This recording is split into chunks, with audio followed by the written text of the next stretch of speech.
Hello everyone. Welcome back to the third video lecture series on 8086 assembler directives.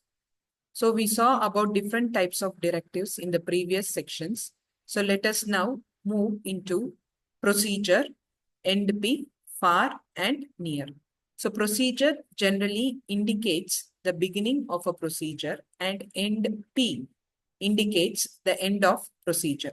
So far segment here means the inter-segment call and the near means the intra-segment call.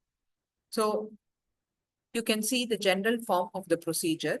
Here it is given as proc name, PROC, near / far, and you can give the statements within and then return and proc name or the end P, proc name and end P.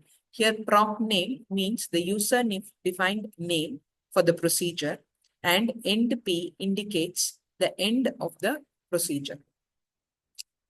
So procedure, end P, far and near. So far indicates the inter-segment call and the near indicates the intra-segment call. And moving to the next one, which is nothing but the macro. Here the macro indicates the beginning of a macro and end M indicates the end of a macro. The general form is given for the macro, which is a macro name, macro, arg1, arg2, the statements of the macro and macro name, end M. Here, macro name is nothing but the user-defined name of a macro and end M indicates that the macro has ended. Now let us look into a combined example of all these assembler directives which we have seen so far. You can see the data segment ADB25H. Here the first line data segments indicate that a segment is defined with the name data and ADB25H means it creates a byte size with the variable A and the value of that is 25H. And BDW1234H indicates that it creates a word size with the name B and the value assigned to it is 1234H. And here this value can be changed during runtime also. And align or even makes the following data aligned or starting from an even address.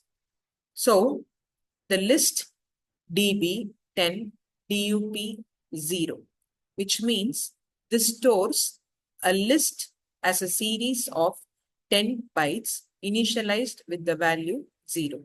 Here anything within the bracket indicates that the value is initiated with that.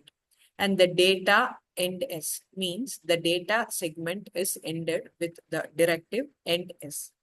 Coming to the next segment, which is code segment. And below that is given assume CS colon code, comma, DS colon data. This informs the assembler about the different type of segment. Say for instance, here the data segment is indicated with the user-defined name data and the code segment is indicated with the user-defined name code. And writing the directive assume CS colon code mentions that the code segment is assigned to CS and data segment is assigned to DS. Now, we can start writing the code or the instruction set, whichever we need in order to perform a program. And once the statements are done, we can end the code segment with the keyword, with the assembler code end S. This will make the end of the segment code. And now after completing all these, we can just complete the code with the directive end start because we have started the code segment with the word start code. So we have ended the same using end start. So here we have seen about so many types of assembler directives So to name few, one is DB, DW, DD, DQ, and DT. Then we saw about segment and end segment, procedure and end procedure, end P, macro and end M. And also we saw about even is nothing but align. And then we saw about assume code, origin, etc. Thank you. Let us meet in the next sessions.